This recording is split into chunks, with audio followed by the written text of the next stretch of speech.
brain rot phrases are driving me insane. Skibbity riz, skibbity toilet, whatever they be talking about, I don't know. It's annoying. These kids can't read. They can't decode.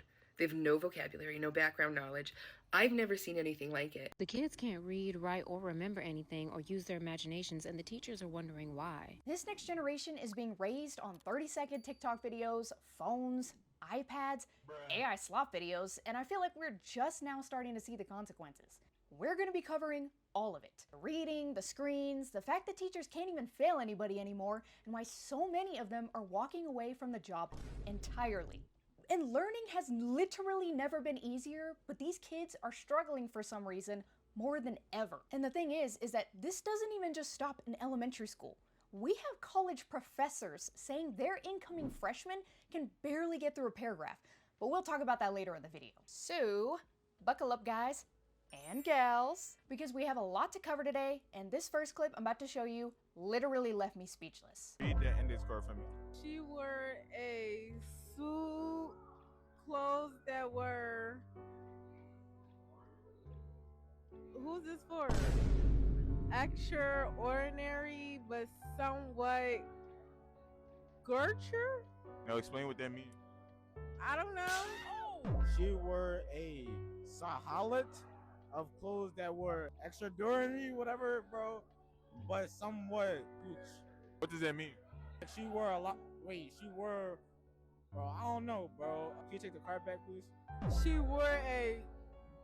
Oh, baby. She wore a silhouette of clothes that were... Bitch, I don't know that word. I don't even know how to read. I don't know why I did it. She wore a silhouette of clothes that were extraordinary, but somewhat gauche. All right, now what does that mean? I have no idea. Like his clothes was nice or something like that. She were a... I don't know what this should say. I don't know what this should say. I don't know what this should say. I can't read it. Can't read it. Can't read it. Cancel back. Something that just bothers me so bad is how in these schools, they don't have physical textbooks anymore. I really do feel like this contributes to the lack of reading skills we're seeing today. And I used to be a substitute teacher at these different grade schools when I was in college, and I remember being absolutely baffled that all of their assignments were done on these tablets or on a computer. It was something that I had never seen before because when I was younger, I grew up on pen and paper only for assignments. Whatever happened to paper assignments are going around the room and reading aloud in class, like popcorn reading. And not only is this an issue with reading, but it also bleeds into all the other areas like your writing skills. Now in the comments under that video, we've got people saying, wait y'all, this ain't funny. They said, cut the cameras. This is actually incredibly concerning. This is concerning in all caps. How are they graduating? I asked myself that same question. Please delete this. I'm embarrassed and offended at the same time. Good. They should be embarrassed. And I think having access to electronics and the internet so early on is definitely contributing to this crisis that we're having, like in this next clip. I did not realize how bad the iPad kid epidemic was until yesterday. We've all heard of the issues with these kids that are being raised on iPads and the parents blaming teachers and not being hands-on in their academics. But when I tell you I was absolutely flabbergasted at the interaction that I had with a child yesterday, I just have no words for it. I'm a bartender at a resort and this family came up to the bar to order their food. One of the kids, who's about 8 or 9 years old, asked what flavor of Dippin' Dots we had, so I handed her a menu. This way she could read the flavors and I was going to continue helping the rest of the party. When I tell you that I handed her the menu and she looks at me dead in the eyes and goes, I can't read. I was left absolutely speechless for a few seconds. You're gonna tell me around 2nd, 3rd grade, she can't read? I truthfully did not believe what I was hearing, and that's just frightening. I just want you to think about this for a second, because if you really think about it, this generation is the first in history that have never known a world without access to things like social media, all the iPads, the iPhones, and whatnot. And I think the literacy crisis we are seeing today is partly to do with the fact that entertainment is pre-chewed for these kids, you know what I mean? Like voice, videos, QR menus with photos. So I think it has to do more with the fact that 85% of a child's reading day has completely disappeared. Reading lists and summer reading programs that we used to have just don't really seem to be that common anymore. Teachers are screaming this from the rooftops and nobody's listening. Teachers have been saying this for a long time. I have an 8th grader who cannot read. 8th grade. An 8th grader. That's what is that, 13, 14 years old? By 8th grade, reading anything. You can't catch up in science, math, history if you can't read through the material in the first place. That gap can't close on its own. You're right. Reading levels have drastically declined due to the pandemic and rise of technology. I teach high school, and the majority of our students are 3 to 4 grades behind in reading. Literally, how? How are we allowing these kids to be 3 to 4 grades ahead than they should be? If you're behind in reading, you can't understand the other concepts. The kids are Like, I knew that the pandemic and ChatGPT was making us dumber. I didn't realize it was this bad. The University of California, San Diego just released a study on the math level of their incoming freshmen, and it is horrible. 1 out of every 8 kids needs to take a remedial math course. In 2020, like 5 years ago, it was 1 out of every 100. It 10x'd in 5 years. And when they say remedial math, they really mean remedial math. 1 out of every 10 kids couldn't do 66 plus 44. 25% of kids got 7 plus 2 equals blank plus 6 wrong. That's 25% of kids not being able to answer a first grade math question. 61% of kids couldn't round a number to the nearest 100. Keep in mind, this isn't high school or community college. This is UCSD, one of the best schools in the country. This school has a 24% acceptance rate. And before you make fun of UCSD, no, this is happening across the board at all colleges. And mind you, these are recent freshmen. Gen Alpha hasn't even hit college yet. So you've got the kids who were in kindergarten in 2020, the ones who were supposed to be learning to read at home on a screen. Those kids are in middle school right now, okay? They haven't even hit high school yet. They're 8 years out from being somebody's freshman. So every professor that's complaining today is complaining about the last group that learned to read in a normal classroom. So it kind of poses a question, if this is where we're going right now, what is it going to be like in another 5 years? Some people in the comments said, "Hi, teacher here. If you're anywhere near the education field, we've known this for a while now. Schools are trying. Students cheat at basic skills. That's why they can't do anything. It's rampant. Uncontrollable cheating, and the parents reinforce it. Quit blaming the school." I work at the elementary school I attended, and in general from convos I've had with the children, the math they're learning is a solid year or 2 behind the grade level we used to learn. And in this next clip, I'm going to show you exactly what it's like to be 3 to 4 grade levels behind and what that looks like in the classroom. This morning for the kids' warm-up, they had to copy a sentence twice. Within a matter of 5 minutes, I had over 5 questions asking me to re-explain what was going on. And then one student actually I had to go up to and say, "Hey, why are you not writing anything?" He goes, "Well, I don't really know what to do here." I said, "Well, you write the sentence twice." He said, "So I have to fill up all the lines that are left?" "No, you just have to write the sentence twice." He goes, "What do you mean?" "You copy that sentence word for word twice." So I write it, how many times do I write it? Twice. "Oh, okay, so I write it 2 times? Wait, can I do it once?" "No, the directions say write it twice." "Okay, so I don't write it once, you write it twice." "Okay, so I only have to copy the sentence down 2 times." "Yes." And I do it in these lines. Those are the only lines you have. And I don't have to fill up every line. You write the sentence twice. Do I have to put the period? Is that in the sentence? Yeah. What do you think? Well, I don't know. Do I have to put the period? And this is what the literacy crisis actually looks like in real life. It's not just kids who can't read a book, it's kids who can't read a set of instructions and execute them independently. Reading comprehension is how you function in everyday life. And I think eventually we are headed down a path in society where there will be this divide between people who can sit down long enough and work out a problem that's hard and difficult, actually work it out and what that means. And then there's going to be the other side where there's going to be a group of people who will only ever get their information the way that it's fed to them. I don't think this is like a school problem anymore. I think it's more of like a society problem in itself. Someone in the comments said, "The fact that you could be talking about kindergartners or high schoolers is depressing." My students admitted to me that sometimes they pretend not to understand, so I spend more time explaining and we do less stuff. These are 4th grade students. Ooh, that is just wow. I don't even have any words. This next clip is a perfect response to this comment. The class divide of the future is going to be who can read and critically think and who cannot. Let me explain. What every educator on this app is talking about, and what every educator in the field is noticing, is a dramatic decline in basic critical reasoning skills and basic literacy skills among students. This is particularly pronounced among high school age students, where they're engaging with more complex material and can't grasp basic concepts or manage basic memory about those concepts. And what this is creating is a generation entering the workforce without basic comprehension skills that is going to make it very hard for them to keep and maintain any form of employment. On the inverse of this, we're seeing kids in more affluent families being not only pulled out of the public school system and sent to things like Montessori schools, but being pulled away from technology, not given access to anything more than, say, a TV or a video game station until they're a teenager. No tablets, no phones, things like that. And what they're doing to fill their time instead is the normal childhood stuff of playing outside, reading a book, coloring sheets, all of these things that seem like play but are actually building soft skills that make someone much better able to navigate the world around them as they get older.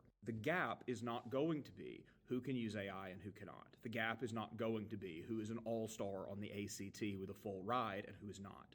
The gap is going to be who can reason in a basic way and who cannot. And those that cannot will probably be left behind. This is a teacher who's like already telling you what he's seeing in the classrooms now. So this isn't even theoretical. This isn't like a future problem. This is what he's already seeing among the generations now in his classroom. The comments under this video had me saying, yikes. It's genuinely scary how people need literally everything spelled out and broken down. It's also scary that people no longer critically think. Everything is always black and white. There's no gray area, no nuance, nothing. It's like people no longer want to think. I feel like this is so common now. I feel like everywhere you go, there's just people who just seem like they literally do not think before they do things. And I know you know what I'm talking about. The gap is already here, and it's terrifying. Of the future, I work with college freshmen. It's now. Yeah, it seems like a lot of people in the comments were in agreement that the gap is widening. And this isn't like a future issue, this is like a now problem. And I feel like another reason why we're seeing these issues in the classroom is because these kids' attention spans are shot, just like in this next clip. These brain rot phrases are driving me insane. Skibbity riz, skibbity toilet, whatever they be talking about, I don't know. It's annoying, and they literally do it all day long. If I hear 6, 7 one more time, I'm going to scream. I really want to cuss. Can I cuss? I don't know what's with the touching. Like, they cannot stop touching each other. Hugging and hitting and like just constantly putting their hands on each other. And they be digging in their nose. I can't take it. And this is 4th grade. They're doing this. They cannot stand the idea of silence. They're humming, they are drumming, they are tapping, they are making noises aloud. They cannot stand silence. That wasn't me. No, I wasn't. No, I didn't. And I'm looking right at you. Ma'am, sir, I saw you. I watched you before I told you to stop. The gaslighting is ridiculous. Why do you have out scissors and glue and we're doing a math lesson that has nothing to do with you cutting or gluing anything down? You would really think that these kids are driven by motor. Like, the lack of self-control is at an all-time high. There is no way that my entire class has ADHD, and if that's the case, somebody need to get together and do some real serious studying, because something ain't right. The attention span thing is very real. Like, when I substituted, these kids cannot sit for more than like 2 minutes tops. And it's because these kids have been consuming content since they were toddlers that was designed to never let their brain be bored for even a second. And then they're sitting in a classroom and wondering why nothing is keeping their attention. And I know it's a struggle because I, as an adult that didn't even grow up in this generation, also struggle with this stuff as well. I teach 6th grade and it's bad here too. Their attention spans are destroyed. I had one ask if I could put Subway Surfer videos on my screen while I teach so they could pay attention. I am tired. Yep, this generation is cooked. That child is literally telling you that his brain literally does not turn on unless there's something literally moving in the corner of his eye. Kids also need to go back to knowing what it feels like to be bored. I am not your entertainment. I have nothing to say about that because I'm an adult and I can't even go 2 minutes without scrolling through TikTok and going for my phone. We are finding out in real time that handing a baby an iPad has really bad consequences. And it's not just that these kids can't sit still, but even the old move of trying to like bribe the students with like candy or whatever isn't working either, like in this next clip. Honey, teaching kids isn't the same anymore. It's just not. Used to be kids would listen to teachers simply because they were teachers. That was the respect of it all. Now, no, honey. I got to keep the kids constantly engaged. Not even just engaged, but almost overstimulated. The candy isn't even working anymore. Giving out candy for positive reinforcement doesn't even work anymore. They don't care about that. Girl, I'm using chimpanzini bananini just to get my kids' attention, just so they'll look at me. Hello, hello. Girl, bye. I got kids saying 6-7 repeatedly. They don't even know how to spell 6-7. Catching me doing this mid-lecture, just to see if they're paying attention. You watching? Hello, we there? Girl, it's so bad now. It's so bad. I saw a creator, she was a mom. She was talking about how she does not use positive reinforcement with her kids. She doesn't reward basic good behavior, because that's the bare minimum. She doesn't tell her kids when she's going to do something or give them a special treat so that they don't have good behavior just for the special treat. And it was considered controversial. And I'm not saying it's all the parents' fault. It's definitely not. There's so many factors, but I'm just saying it's different out here. I think one of the things that I don't hear many people talking about is the fact that kids are getting over-rewarded in a way that's like built up their tolerance almost. Like candy and prizes out of the teacher's prize box used to mean something special. It used to be a big deal, but when you're like rewarding these kids for everything, then nothing at that point becomes a reward. And so I think it's like a mix of their attention spans being absolutely zero, while also over-rewarding these kids for things that should be considered the normal, or like the baseline. Somebody in the comments said, it's honestly kind of scary. Bring back the late 90s and early 2000s. I see this comment so much. They eat candy whenever they want, watch TV whenever they want, do whatever they want. Nothing is rewarding if you have everything. And it's not just things like candy or TV, but it's also with grades, like in this next clip. I had a sixth grader who did not do a project, no part of the project at all. It was the end of the year and there was a 0 because you did not do anything. The report cards came out and the parents were very upset that this child had a B in English. I said, I'm sorry, like he didn't do the project. This was the first time I ever stood my ground on anything. My principal got an email from them. They also emailed the superintendent and they forced me to give this kid an A. And I think this is like a great time to bring up the fact that I think kids just don't seem to care about school anymore. And I think one of the reasons these kids don't care about their grades at school is because when I was in school, if I was in my class and I wasn't doing well, I would get held back and all your friends would end up getting to move up and you'd be left behind. And it was like super embarrassing, but now nothing happens. And there's no consequences for not putting in the work. So in a way, you can't really blame this younger generation for not caring because if they do or if they don't do the work, they're more than likely gonna get bailed out anyway. That just teaches the students that they don't need to put in the work. So annoying. High school diplomas don't hold any value anymore. You probably could say that about a lot of college degrees. Remember when kids were held accountable? At no point would my mom ever consider complaining to a teacher for work I didn't do. I would never dare ask my mom to do something like this when I was a kid. I don't know where the kids these days are getting the audacity. And the teachers are starting to become so frustrated with these kids, like in this next clip. These kids can't read. They can't decode. They have no vocabulary, no background knowledge. I've never seen anything like it. For context, for 8 years, I taught a self-contained program for significant language-based learning disabilities. Like, it was the most restrictive environment. It was the step before being sent to a specialized school. And my 5th graders with significant language-based learning disabilities could write better than non-disabled 7th graders can now. Okay, so she's trying to be very professional in her words, but basically, in a nutshell, she's saying these disabled kids read and write better than her non-disabled kids. How did these kids even make it to the 5th grade in the first place? 5th grade isn't that young. At that point, you can read and write, and this isn't like kindergarten or 1st grade where you're just now learning to stop pooping your pants. Maybe the pens and papers were a little bit more effective than computers. Yes. Do away with the tablets. I don't know whose bright idea it was to bring tablets into the classroom, but it was a horrible idea. No Child Left Behind is the worst thing to happen to our education system. In theory, it's a good idea, but it didn't pan out that way. No, but really, it's these kids that are moving up when they shouldn't be. Parents don't talk, communicate, or share with their children anymore. People like to point the finger at the schools, but I really do think a lot of times it is the parents. You can literally tell these kids that they're gonna get an F and they'll be like, I don't care. No, but he's speaking facts. My students don't care about getting Fs. And granted, like, they're in elementary school, so I know their grades they do matter. But like, colleges are not gonna see their grades. But it's the fact that they don't care. I'm trying to instill in them now how important education is and why it's important to want to get to good grades, why it's important to want to do well. and they just don't care. I asked a student today, and I was like, do you care about school? Like, genuinely, like, do you care about your grades? Do you care about learning?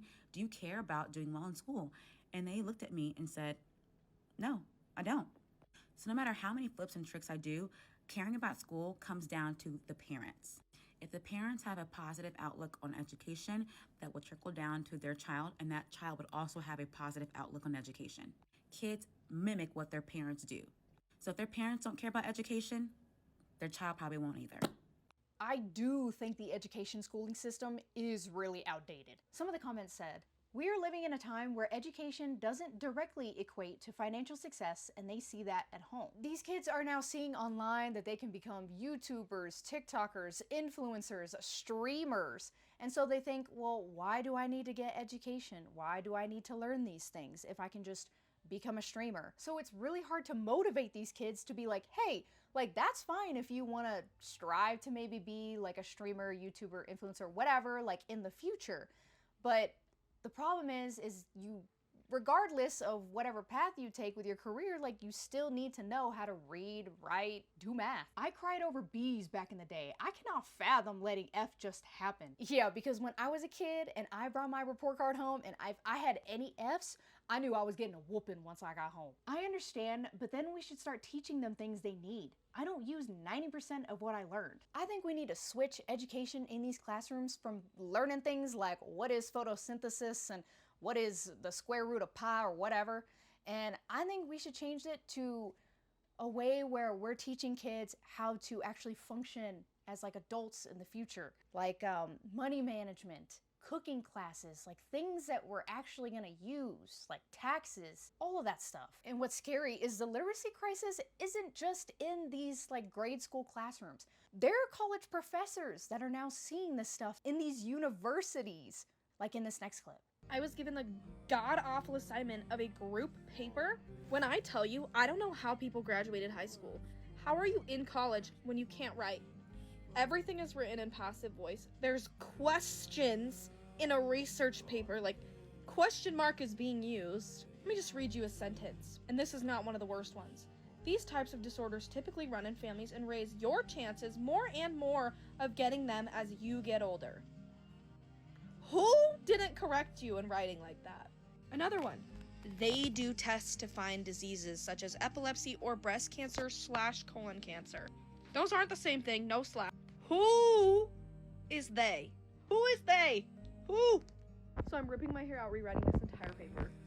And what's so scary is the fact that this is college. This isn't middle school. These are people that are in college classes who will one day be the same people who will be applying for the same job she is in the future. I wanted to read some of the comments because they had me laughing. Someone wrote nextly to begin a paragraph. Never in all my years have I ever heard anything so stupid. Had a group paper. This girl wanted to put thank you for reading our paper at the end of a research paper? Jail. And if you can write, you're accused of using AI. Sir, AI can't write this well. This is why I am so glad that I was born in this generation and not these younger generations, because I consider myself a pretty great writer. So I just know my stuff in school would have been flagged as AI. Like I remember being in college and writing 12+ page essays about these like critical thinking like prompts and stuff, and ChatGPT wasn't even a thing yet. As an English teacher, I corrected them so many times. So many times. Then I failed them for not taking the corrections, improving. Then their parents called the school and their grade was changed. That's how we got here. This is exactly how we got here. I'm genuinely curious to see what you guys think the reason is for the literacy crisis and what you think, if there is any, what we could do to fix the situation. But if you liked today's video, please like, subscribe, and comment down below, and I'll see you in the next one. Bye!